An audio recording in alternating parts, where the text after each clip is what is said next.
between games right now. And before we get into the next one, it's discussion time. This is Table Topics, where we read stories from Reddit having to do with situations in the tabletop world. We will react, discuss, and give our opinions on the chosen topics for you to enjoy and possibly take back to your gaming table. I'm your host, Kalee, and my guest today is Sarah. Hello. Today's topic is living for chaos. Yes. So let's get into it.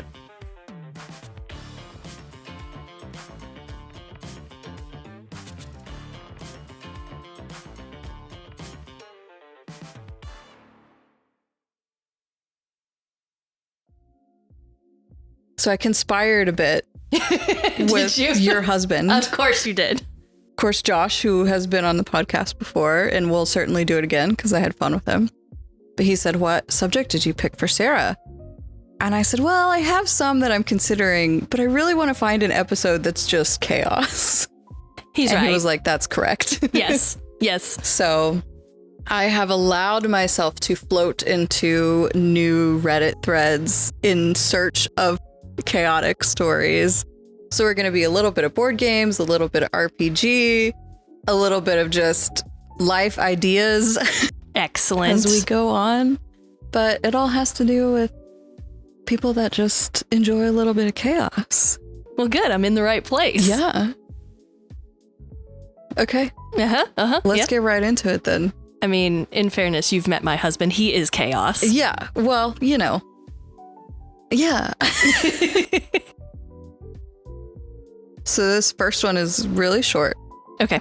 And it comes from r/self, but it was also reposted to r/boardgames.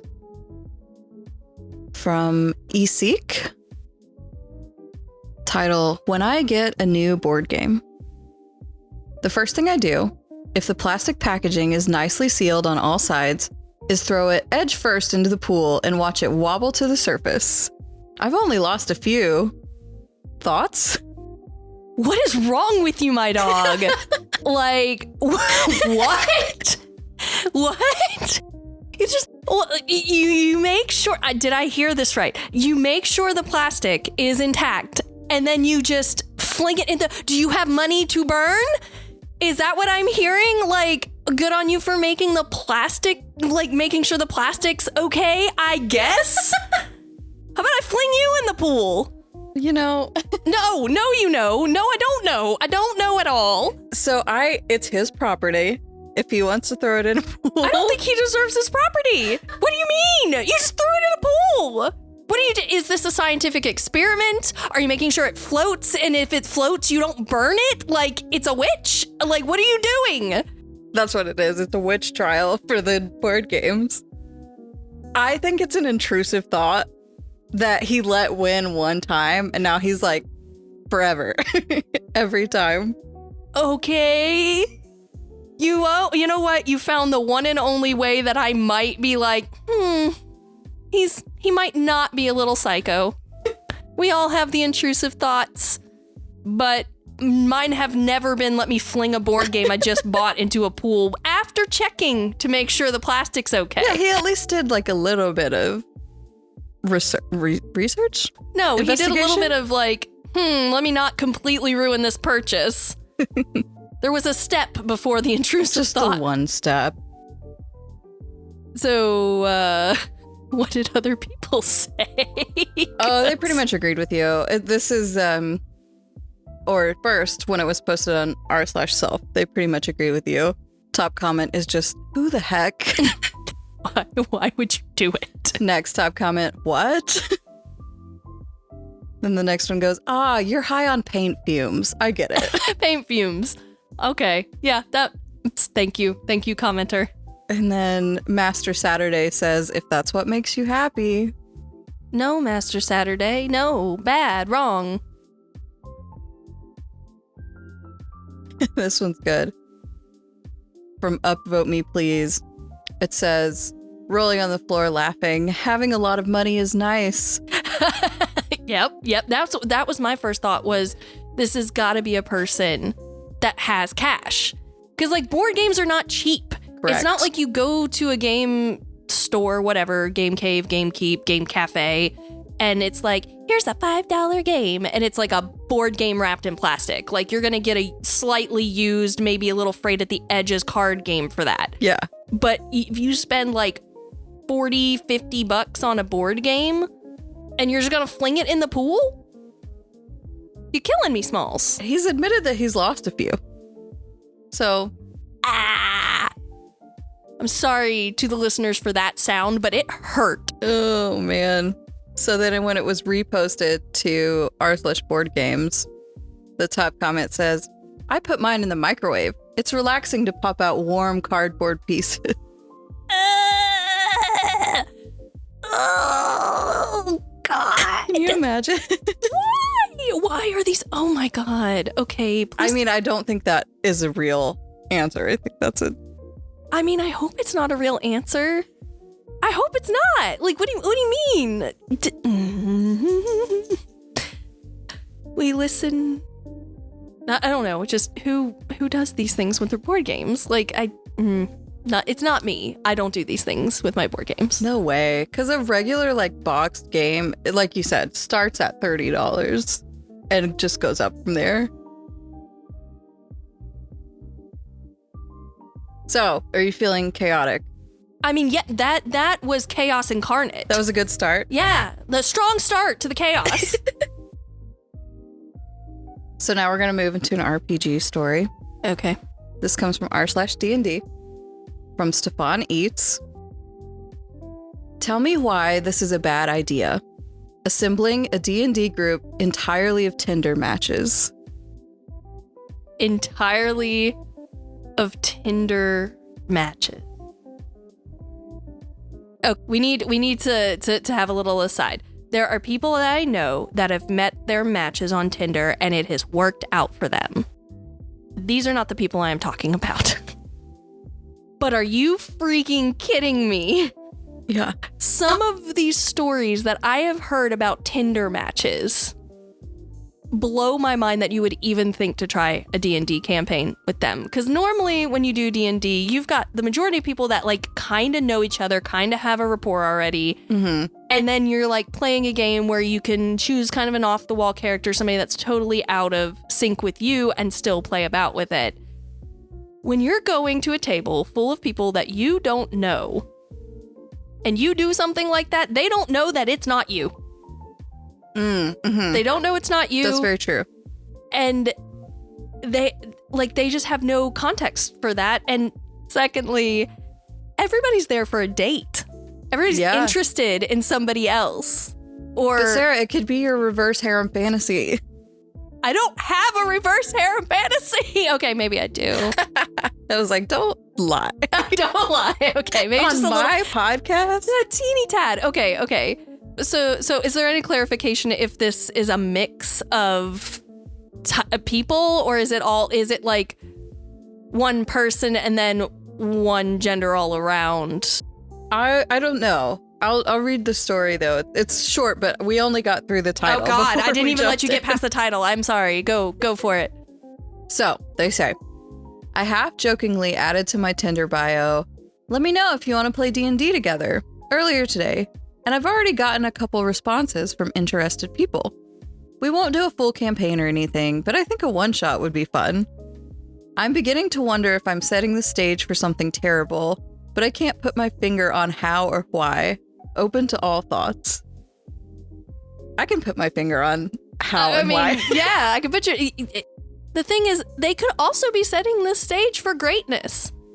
That's what stresses me out, is I'm like, this could be so fun. Like, you could have fished in the worst pool possible, Tinder looking at you, and pulled out the best fish because of your bait. Your bait is D&D, and you might have sent out the call to the coolest D&D nerds on Tinder, just being like, I need a date, anybody. Holy crap, somebody's interested in D&D, yes. And it's not even just somebody, it's somebody asking for other people. Like, we're all gonna get together and do D&D. It could hit greatness. You could find your best friends, lifelong best friends via Tinder. Did we meet for a date? Yes, but in a group setting? Or you could get the literal worst people that you have ever seen. The people that are lurking in grandmother's basement because they haven't crawled out to see the world yet, and they decided to try Tinder. Could be.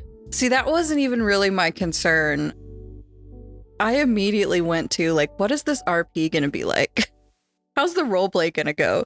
Because are they all gonna try to build characters that they think you would be attracted to? And then it's just this rogues gallery of flirtation. Is this a game of 5 bards? What are we talking about? I want to see in-game flirting. Like, I want to see somebody build, like, I don't know, an orc sorcerer.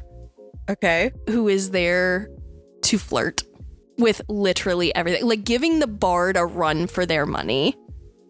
So sort of like your Dragonborn character in our game. I don't know what you mean.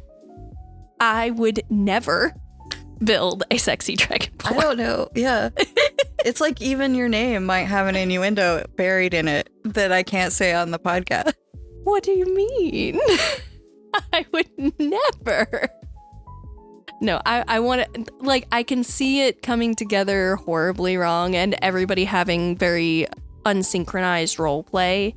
Because that can happen, right? If somebody's like an avid D&D player, super serious, like, I'm going heavy into, like, the lore. Like, there's a reason my character painted their nails black or what have you, right? Sure. They can go heavy into it. And then there's other people that are like, la, la, la, I've never played D&D before in my life, but there's people here and I'm here for it. Like, you get those two players and they're not able to meld, it's a disaster. Or you get the players who are like, oh, you want to cast a spell? Did you forage? Did you forage for the mushroom? Oh, you've never seen that? Do you have all the spell components? Yeah, like, you don't have the right twig and there's no trees in this area.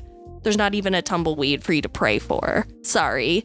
Like, you get one of those people mixed in with the, yeah, sure, you can cast a spell. Who cares? Like, Casual. You're a magical being. Like, just go for it. That does not work. That doesn't work at all. And it's a nightmare for the players. I think you could pull this off. You just need a couple of screening questions. Cool.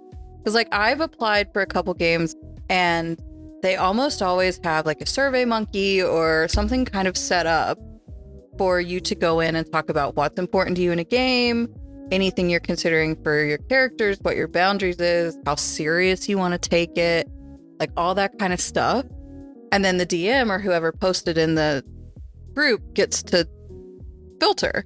Okay. And gets to talk to you, and they reach out and they're like, hey, I liked this answer. I'll clarify more a little bit about this answer.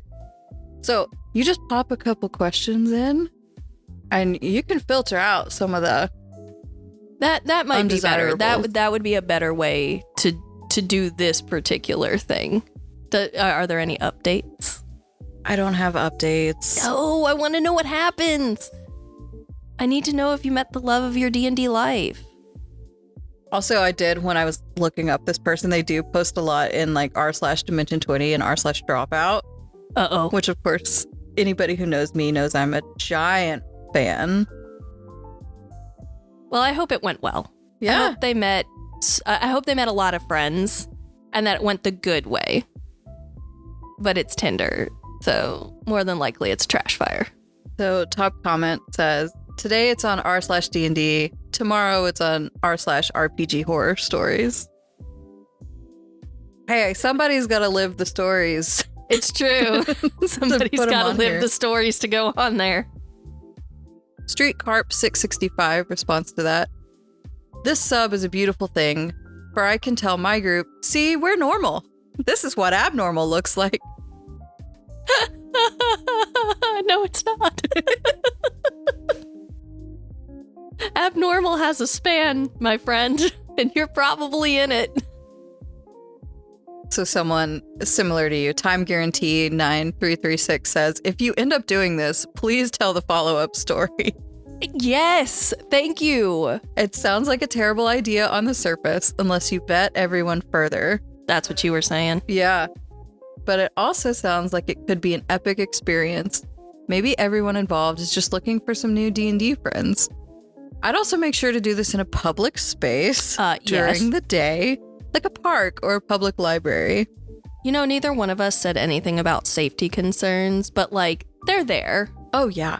Like, please, if anybody is thinking about doing this, public setting, make sure one of the people there is actually a known friend. Oh, yeah, like have a best friend that's helping you. Yeah, and don't make it anywhere close to like things you frequent.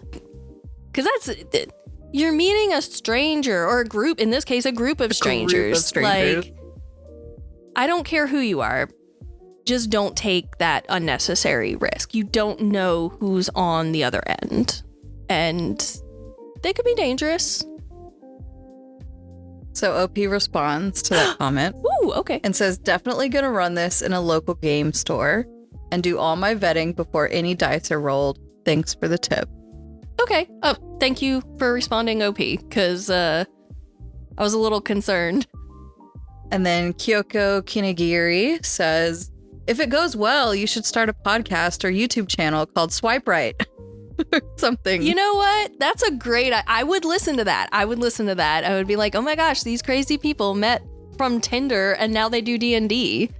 That's what I'm saying. It's like, it could be great. That is chaos. It It's has set a up for chance. greatness or terror, and you don't know which one. It's sort of like in the Pokemon Crystal game when the legendary dogs would show up and you could throw a ball at them and there was a chance it would catch it before they ran away. Yeah. This That is chance. Like, the chance is there. We could have a Suicune. She was always my favorite. I say she, he. It can be a she to you. Yeah. It's not to me, but that's okay. I want the water dog. Oh, man. See, I'm thinking about chaos and all I can think of is Hades' game because the god Chaos is in there. And his boons are like you get something really good, but you have a negative aspect to it. So it's like, oh, you get like a 30% boost to your health for like 5 rooms, but your enemies are doubled. Something happens. Stuff like that. And I'm like, yeah, this is that. Maybe like someone who would choose to play a wild magic sorcerer. I don't know what you mean. I don't know what do you mean? Okay, there's so many comments following this saying exactly how this show should happen. See, we would watch it. You know why? I'm really for it. People want to watch chaos. They want to watch crazy unfold. New Jersey Legion Ice Tea says, That name. hey, you were the one that responded on the Discord to keep the names in. I know. So I struggled through them every episode. No, this is why. Because we would have missed New Jersey Legion Iced Tea. I had one, I think it came out in an episode with Ashley recently, where there was a Reddit tiff, you know, like how some commenters get in a fight in the podcast. And one side fighting was called Bulbasaur Ranch. And I was like, well, obviously I got to cheer for Bulbasaur in Ranch. this situation. But anyway, New Jersey Legion Ice Tea points out, this is why the Bumble Friends search exists. Oh, I didn't know. I don't know anything So about. if you're not familiar, I've never had to be on the dating apps. Yeah. I got locked down early in my life. I got locked down as the dating apps were becoming more popular. Like they were already on the radar, but like my roommate, I was already dating my soon-to-be husband when my roommate was looking, and she found her husband on Hinge. Yeah, so like I did not have the dating app situation going on, but I watched her struggle with it. I didn't realize that Bumble had a friend search feature. I think they do now because that became a kind of thing. So if you're not familiar, Tinder is very mainstream, but I think it gears towards hookup. Bumble is one where the women have to initiate conversation. Hinge, I don't really know a lot about. I think it's really basic, very similar to Tinder. So it might be kind of similar. But some of them started having like friends settings, or people would make an account just to meet friends type of relationships. I mean, this kind of goes into the there are no third spaces argument where people can just go and exist without spending a ton of money or any money at all and just to like meet other people. And so they're creating a space to do that.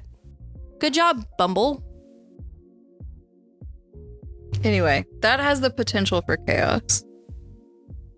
This next RPG story is just chaotic because it does not compute in my brain.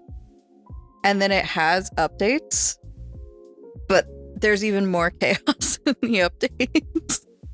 I am primed and ready. So, yeah. So this comes from r/D&D horror stories from Wacky Silly Guy. Wacky silly guy. Title is Player Won't Play Without Physical Dice. Okay.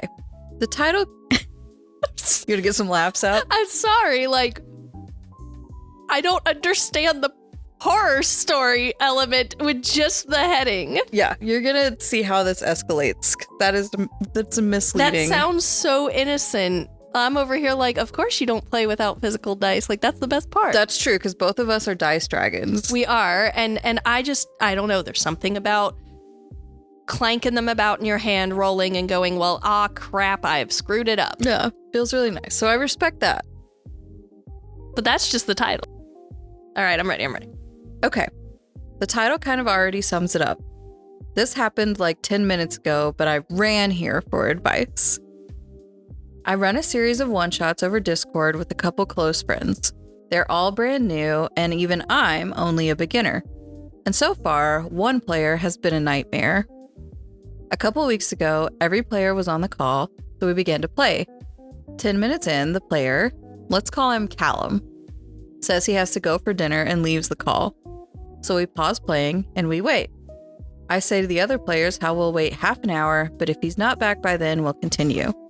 This wasn't a deadline. He could have joined the session at the very end for all I cared. I just didn't want to leave the players waiting. We switch to the designated D&D Discord server we have, and I shoot Callum a quick message asking him when he's going to be back, and he leaves me unread.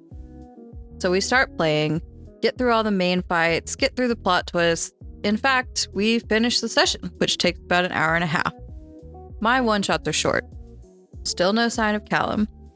I make a quick silly animation of a highlight of the session and post it to the D&D server. Callum starts acting weird. Lowercase, one-word responses, that kind of thing. I ask what's wrong, and he complains that he was left out. I try and explain how that's not the case, but he isn't having it. So pause for a recap. This person got on their D&D call and then pretty much immediately said, wait, I have to go have dinner. Okay. Like, why? Oh, like, I can kind of understand if it was like a set time and they have like some kind of thing that means they have to eat, like a medicine that they have to take, so they have to eat, right? I can understand that. That's fine. The fact that you were gone. Yeah, like, eat in front of the call. Mute yourself when you're not talking. Yeah, like, chew away from Mike, because, like, we all hate mic chewers. Like, let's be real. But you can, like, put your hand over your mic and chew. I do that all the time when I'm playing a game or what have you. You can find a way to do that. Or don't take an hour and a half to, like, was your jaw wired shut and you had to unwire it and then eat again? Like, what happened that you took an hour and a half to eat? I inhale my food, it's a problem. But even if I slow down 45 to an hour tops, and I have to try, I've been trained to eat in 30 minutes. Or less. Like, my guy. Wild. So, fast forward to today. Oh, Lord, there's more. Everyone else is available to play and has ticked the message with the schedule. Everyone apart from Callum. He's particularly angsty about responding for some reason and eventually reacts to the message with a question mark. He says on the D&D server how he can't play as he lost his dice as he moved house recently and finds the dice app boring. I reply, Surely rolling dice isn't the only fun part. He says, "It is for me." At this point, I'm kind of peeved. I worked particularly hard on this one shot.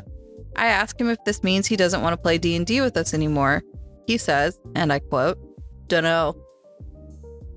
So I explain how hard I worked on this. I ask him if he's really saying that he's not playing until he has physical dice. And he says, "Not sure." So I tell him to use the app for a couple sessions, not a big deal. But he says the dice are the only thing he finds fun about D&D and the main thing he likes, and that no physical dice is a complete deal breaker. What do I do? Tell him to go play Blue It or Farkle. That's what you tell this dude. Like, I'm sorry. Okay. I like rolling physical dice. I can understand that the dice apps are boring because, like, you're just tap, pray. There's no, like, you can't blow on it. You can't rub it on your shoulder. You can't punish it when it's bad. You can't put it. I have 2 dice jails. That's very true. I've seen them. And, like, they go in dice jail when they have betrayed me for the last time.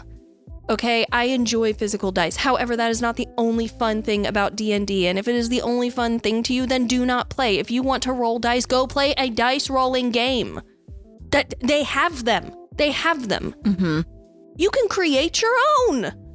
This is wild to me because I cannot imagine someone telling me there's nothing else fun about this game except getting to roll dice. I mean, I don't DM, but if I was a DM and I put my, like, heart, soul, little pieces of me into constructing a game to be fun for my players, and some jabroni that couldn't, like, handle his food intake valve correctly told me that it wasn't fun, I'd be like, well, then GTFO. Like, I don't, just go. We can literally delete your character from the game. He fell down a rather large hole while he was eating. Darn. So sad. I think he was just salty. He's just salty that they played without him and now he's being a booty head.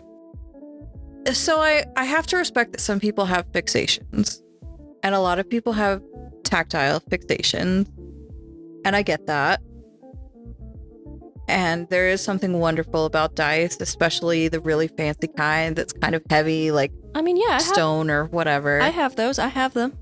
I do enjoy. I make dice. I love it. It's a collection item. It is. You do. You made me a set. I love them. I made you another one too, with a little rubber duck inside, and I don't know where it went. No, my duck. I know.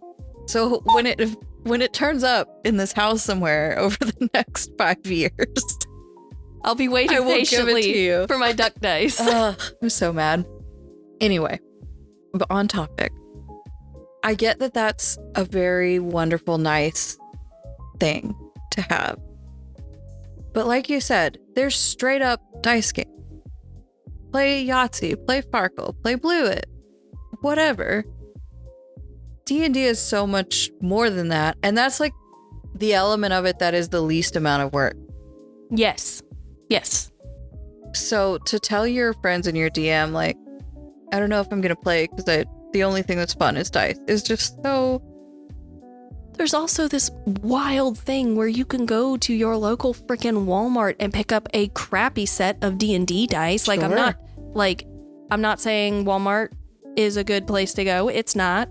And I'm not saying that they've got good dice. They don't. But if you are like that level of I need physical dice, like, go down the street and purchase some until you find you can purchase a temporary set if it's this important. Sure. And then when your dice come up, like when you find them after moving, use those. But like you can patch that gap if you want to. I just can't comprehend, like, if he's throwing a fit because they played without him, that doesn't compute to me either, because I'm like, you left the call for an hour and a half. Like, if it was me, what did you expect? Did you want all your friends to sit there? And I don't understand that, because like, if I'm thinking about our crew, if I had to step out for any reason at all, I would do it so unbelievably fast because I don't want to have my friends waiting for me to play this game. We have done the work that it is to get us all together. Sure. And we have set up, we've had our beautiful, wonderful food and drinks and our merriment, and now it's time to play and have a good time. The point is we're spending time together with the people that we care about. And we're playing a game that brings us joy. I don't want to delay the joy. I want my hit of dopamine and I want it now. And you're telling me that you went, like, how do you eat for an hour?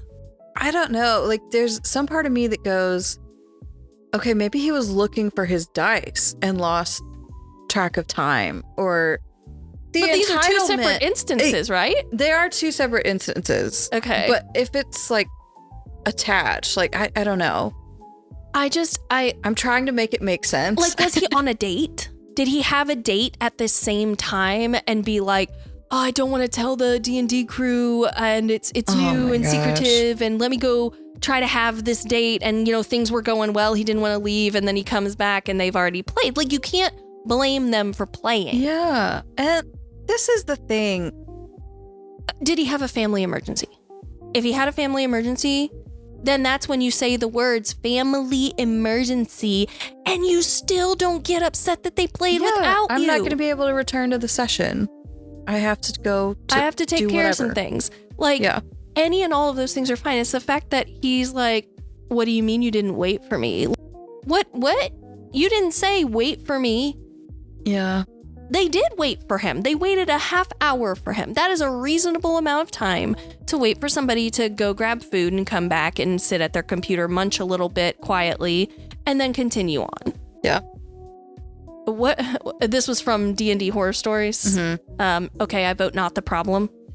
Go for it. You're allowed. I mean, it won't count for anything. No, but that's my vote. And they say, what do I do? Drop them like a hot freaking tamale. Like, done. Maybe I'm rude. Okay, I'm rude. But also, like, that behavior from somebody that I like, they're all still kind of getting to know each other, or they've been friends for a long time? It says they're close friends, but they're new to D&D together. Okay, so it would be harder if it was a close friend. Yeah. But if they're a close friend, you should be able to say, hey, you're being a butt. What's going on? This is where you dig down with your friendship, right? You lean into the friendship that you have and say, hey, you're not acting like yourself, hopefully, because if this is how they act, how are you still friends? But, like, I'm going to assume the best here. Note that, my husband, wherever you are, I'm assuming the best this time. And say that, you know, maybe something's going on. They're not acting like themselves. So this is when you ask, like, yo, Calamity or whatever his name was. Callum. What's going on, dog? You're not acting like yourself. Is something happening? What's going on? It's a tricky thing, right? To talk to your friends about that. Because I know I've been 15 minutes late to probably most of our sessions. And sometimes it's had to be a little bit longer, because last time, in order to not miss a month, we had to do it like on a weekday. Yeah, the weekday one was and that weird. ended up getting more complicated. But everybody's intention was to be there as soon as they could. Yes, absolutely. And it was okay. So, like, our DM got held up at work and had to come much later than planned. And that's understanding. It's all about that, like, communication. Like, when I've been late, I've given you a phone call, or I've given you... Yeah, because they messaged him and he left them on red. Yes, that's the other thing, too. You left them on red, my dog. Like, again, I would be checking my phone. I would be looking. I would be making sure. If I got held up doing something, my first instinct is to message the crew and say, hey, you know, I went to get a burger at Sonic or wherever, and I ran over a nail, and now I got a flat tire. Sure. Like, it happens. It happens. Continue on. Yeah, I mean, that's the thing. Like, we've got people in our group that are mothers. Yes. And if they have stuff come up, like, anything comes up with their kids, they gotta go. They gotta go. And I play with other people that are like that. And it's like, if you have something serious, I've got no problem. I would just like to know. Yeah. I would just not like to be sitting, on this phone call delaying for 30 minutes or sitting on an empty Discord channel for however long. They're going to have delayed for 30 minutes and then they're going to be playing with the idea. Like, are they just in game dragging his body along just in case he returns? Like, or are we doing the, pop teleport. Oh, suddenly a fairy has manifested and popped me over where I needed to be. And I owe them a favor later type of deal. Like, what are we doing that? Like, the DM has to think on their feet for that. And like, God bless them. I'm sure they did. But it was rude. Callum was rude. And I'm kind of annoyed at Callum for... I would have had no idea. Never. You wouldn't have guessed. So first is an edit. And it says, just to clarify, it was my decision to wait for him the first time. So it was the DM's decision to wait the initial half hour. DM has the power to make that call. That's the point of having a DM. You need a leader.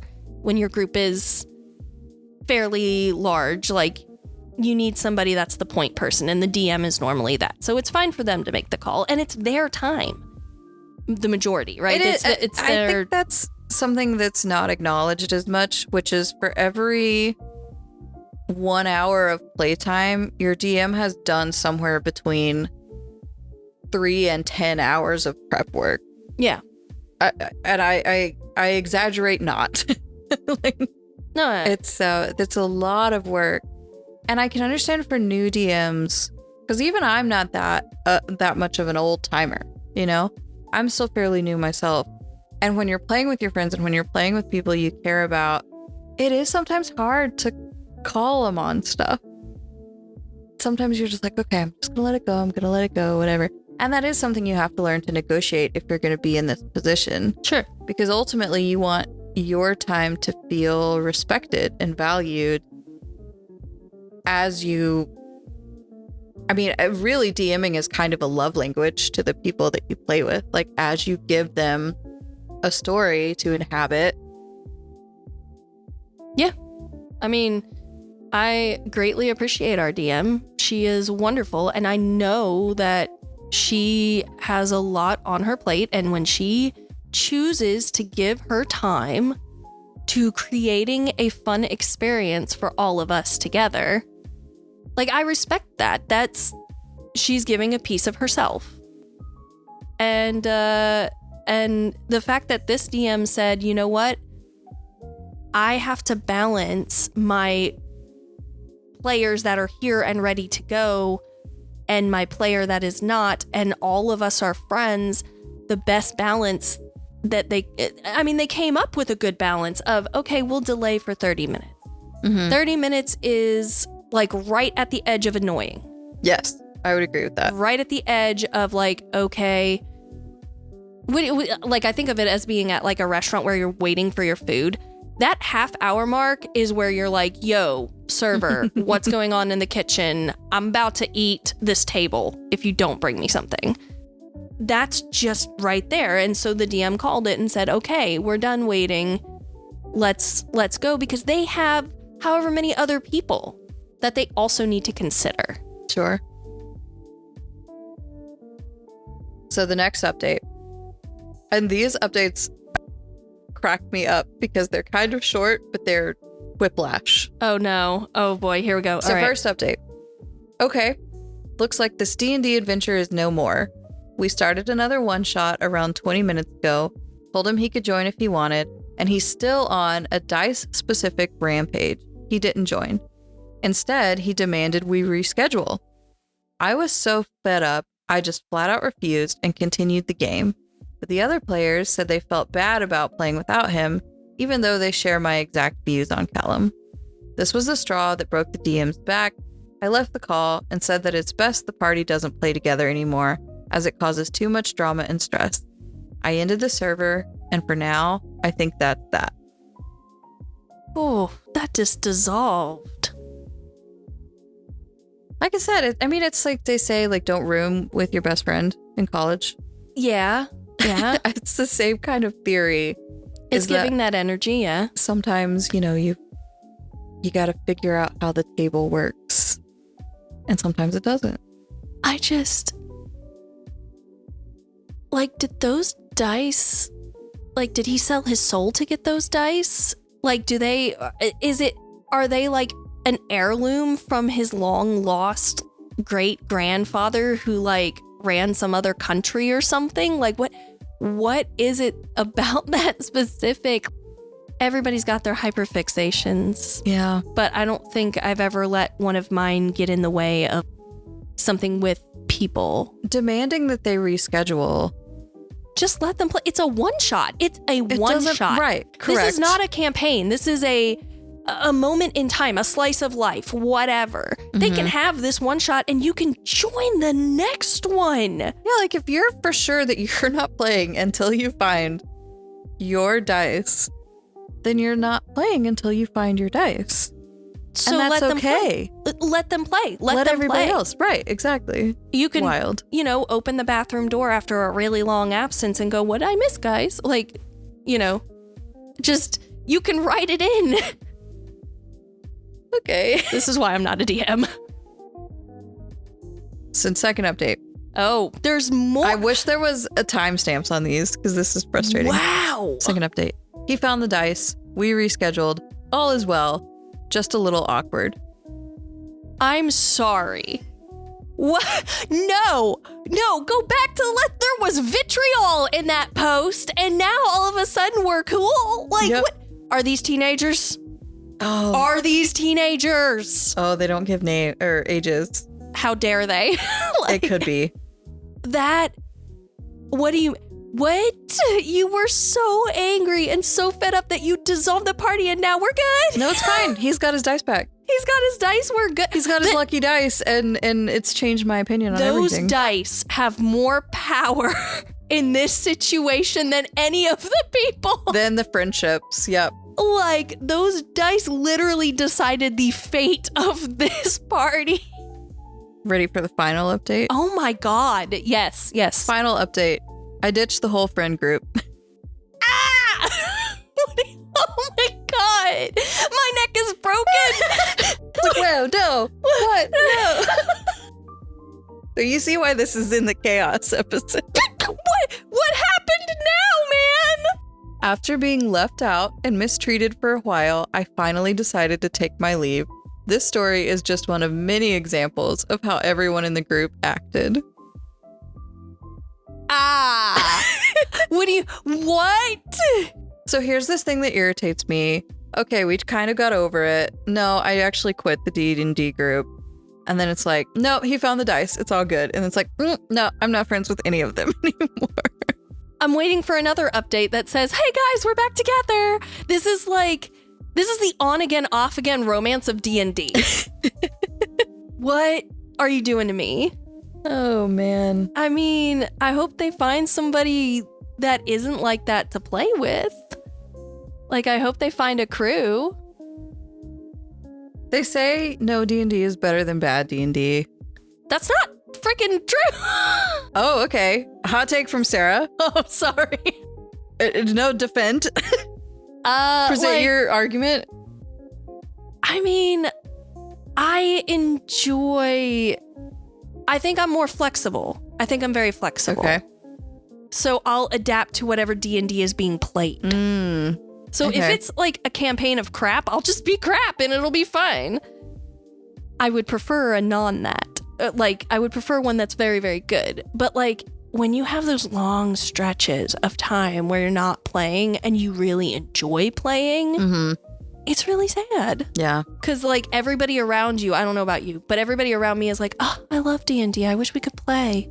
Oh, yeah. Do you remember when we played? Oh, it's been a while since we rolled some dice. Like, but we can't like get it together enough to play because, we're adults with jobs and crap and life just sometimes steamrolls you. And those interims, I don't know, they hit harder for me. No, I get that because certainly since I've been in it the last couple of years, I do really love it. And whenever something interrupts that, I'm like, oh, okay. It's fine.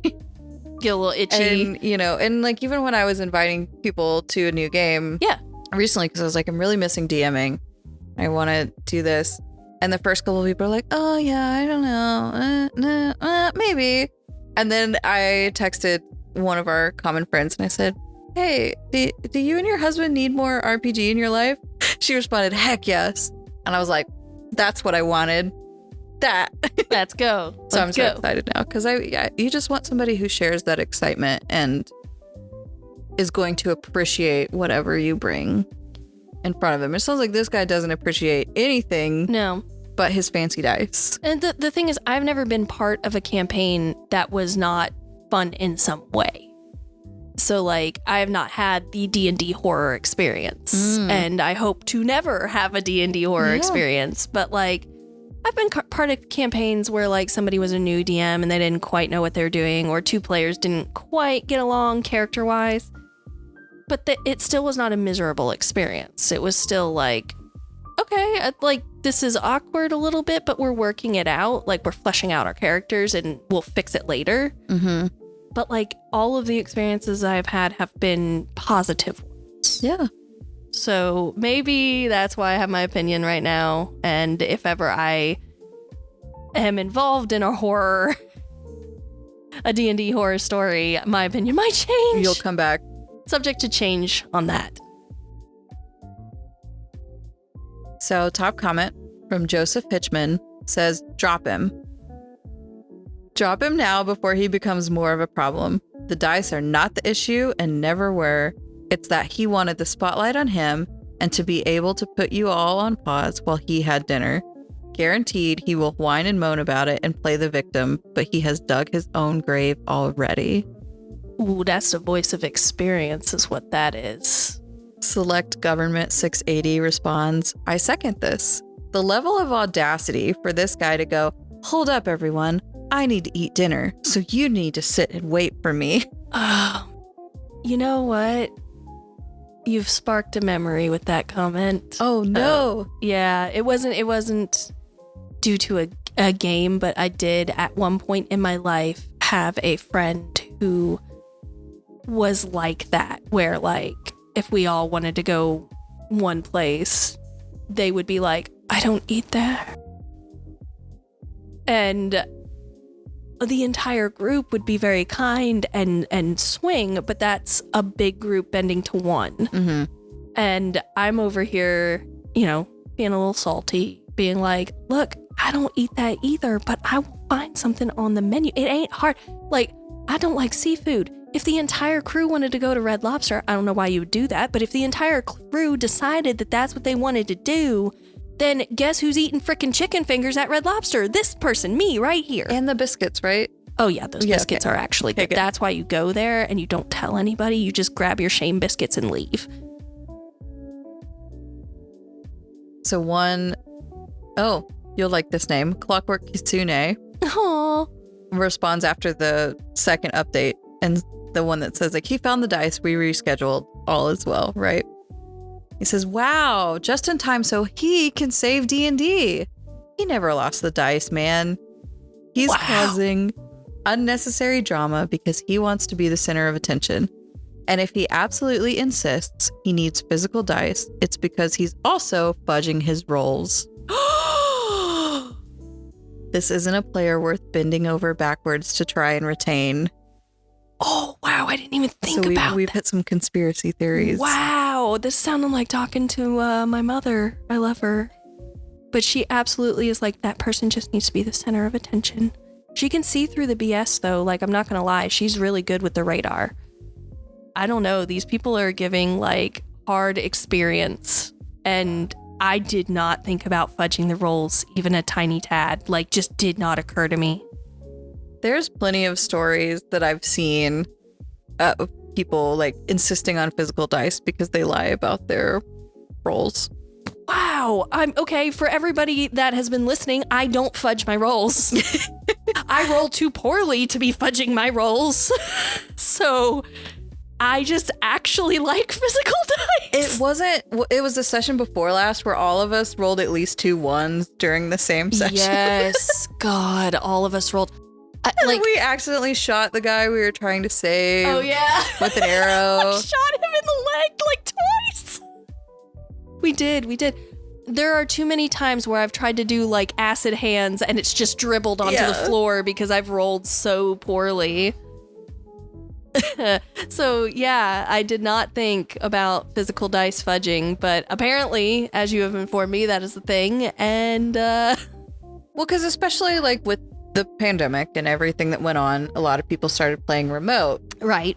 So some of the stories are like going on Roll20 where you can roll on like in front of the board, but it's virtual, and people would refuse to do that. And then they would be like, yeah, because they never give a number lower than like 16.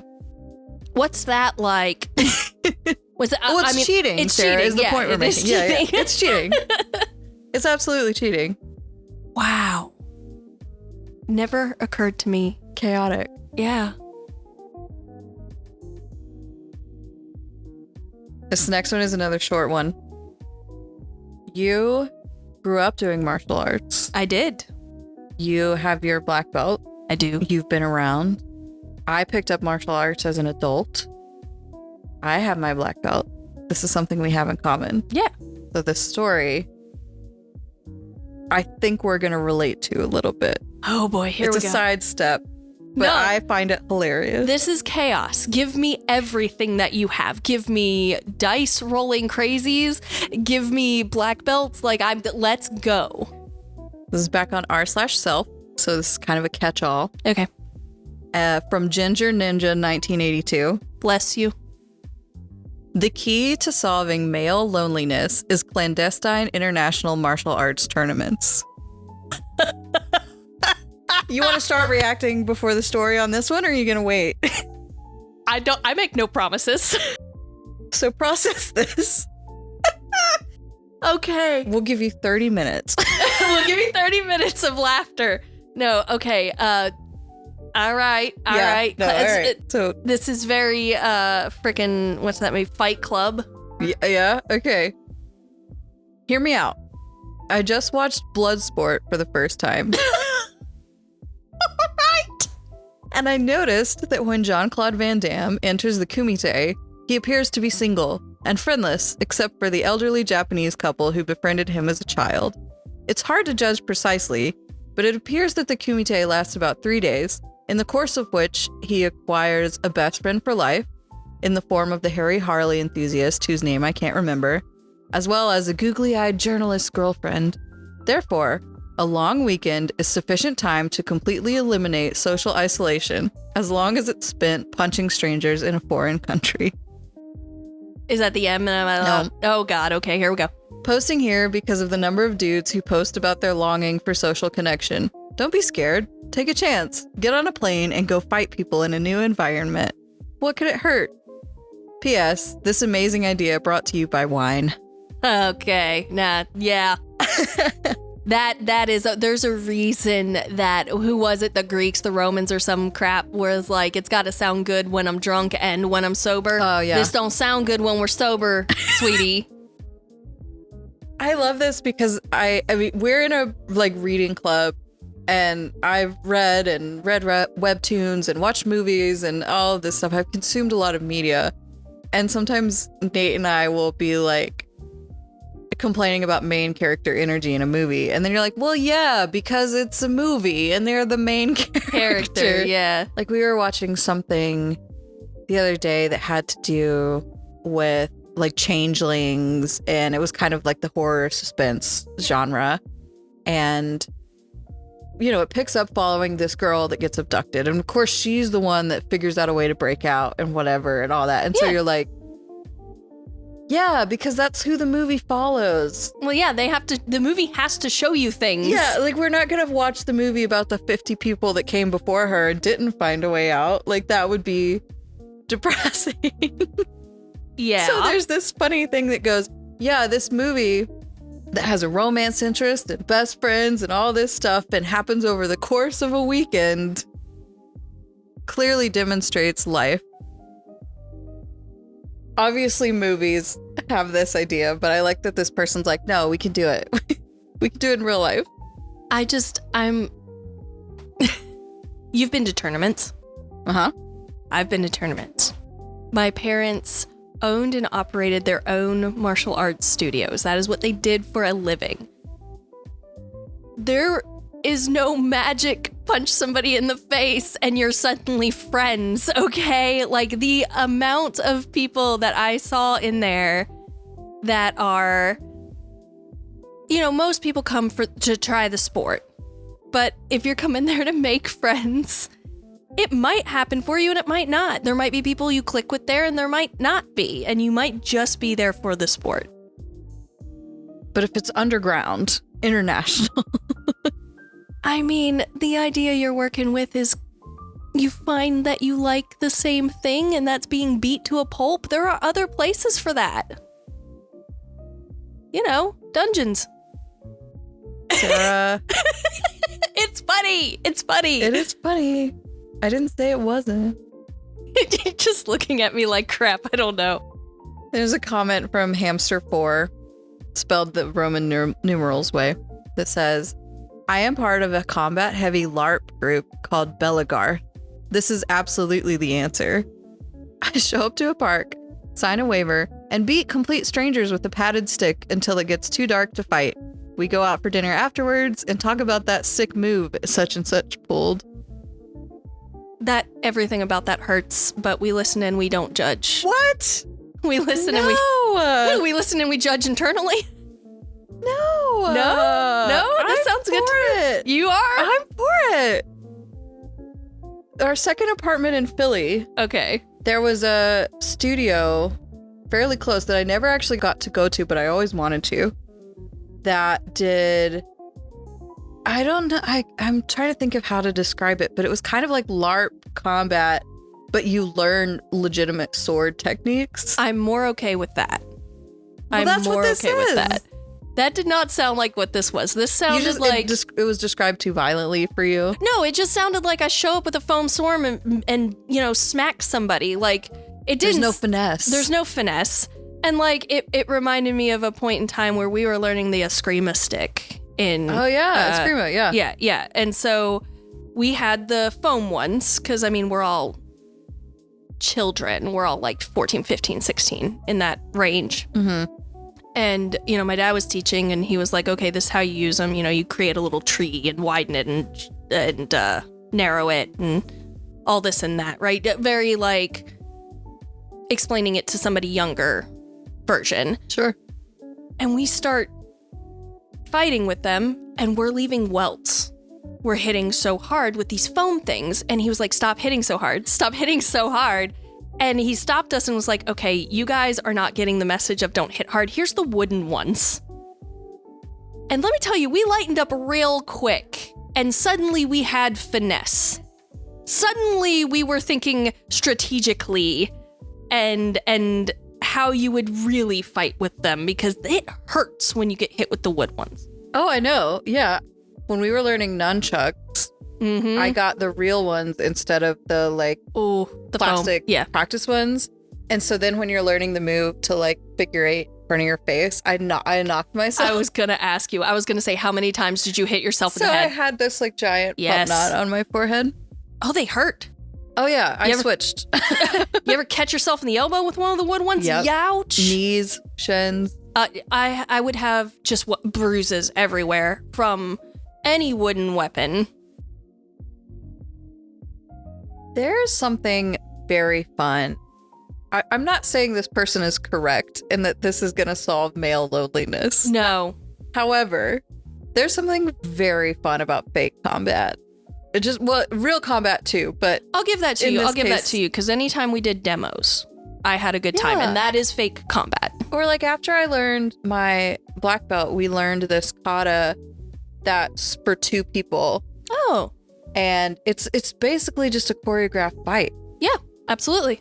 The one person's blocking while you're moving, and then you're like dancing around each other. I mean, you feel like you're in the background of a Crouching Tiger, Hidden Dragons shot, you know, like there's something very fun about that. And there's something very fun the first time you get thrown on the ground, at least for me. I was like, okay.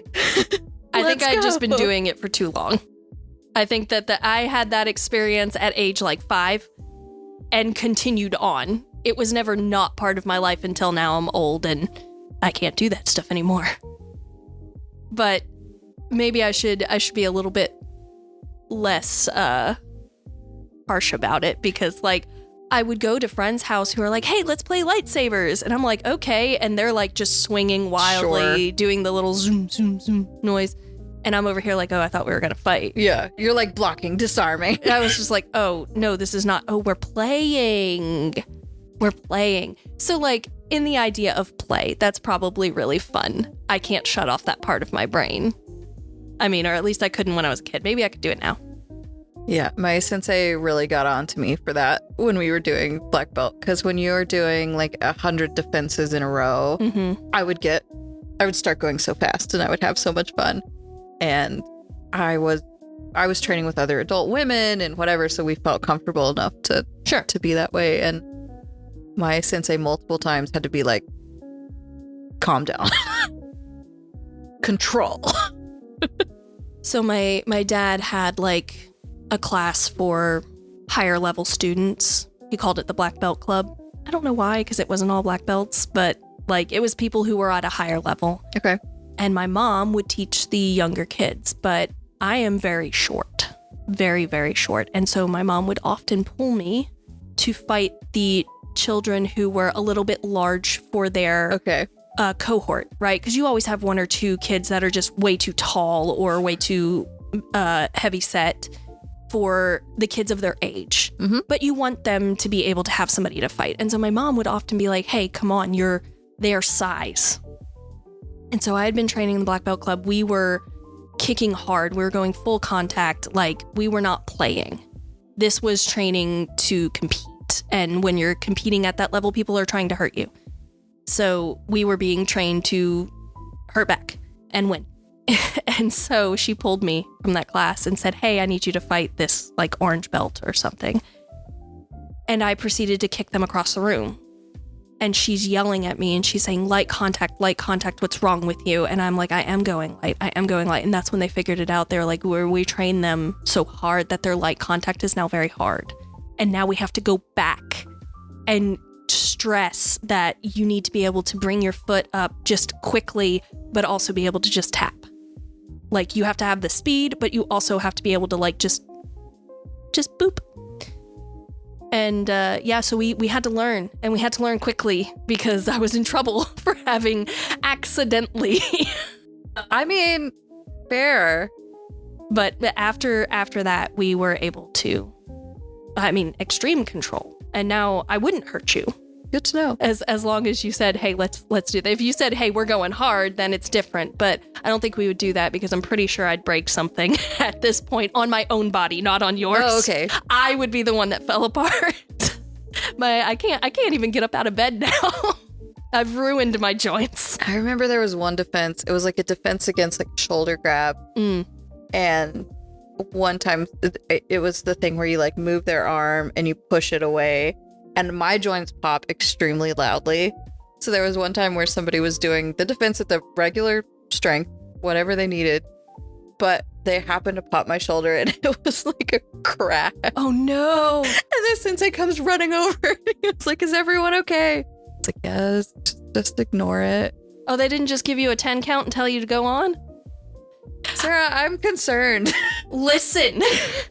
We were trained, like my brother was trained even more harshly than I was. He was on the Junior Olympic team. Oh, shoot. He was excellent. That's awesome. And so like I had self-defense training. He had the professional training. And like my dad made really good fighters. Do I suggest his methods? Absolutely not. I don't think he would be allowed to. The kids cannot take it today. Yeah. But like this was not playtime. Sure. All right. Well, chaos. Thank you. Do you feel like you've gotten your fill of it for today? I mean, we'll see what the day brings. But yes, I do. Thank you for letting me talk about that. I never get to talk about those things. Absolutely. You're more than welcome. Any closing thoughts on any of the stories? I mean, I'm a little concerned about the closing thoughts. Let me see. I want to know what the heck happened on the Tinder. Yes, the Tinder game. If that person is listening, please tell us. Please tell us. The dice person, just hot tamale. Just drop them. It ain't worth it. And I respect the LARPers. I respect you guys. Thank you for teaching me that it doesn't have to be serious. And maybe one day I will try just whacking somebody for fun. Hey, we got another sports day coming up. We can throw that in as a... It's just like a fun combat day? Yeah. That'd be you know what? I would sacrifice my body for that. Okay. Well, that's a commitment. That's a commitment. But I guess those are my thoughts.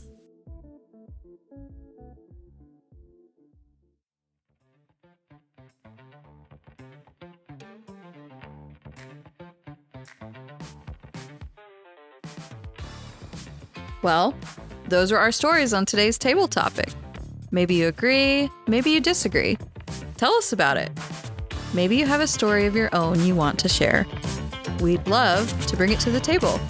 Check out our links in the show notes. Good luck on your next game, and we'll catch you again here on Table Topics.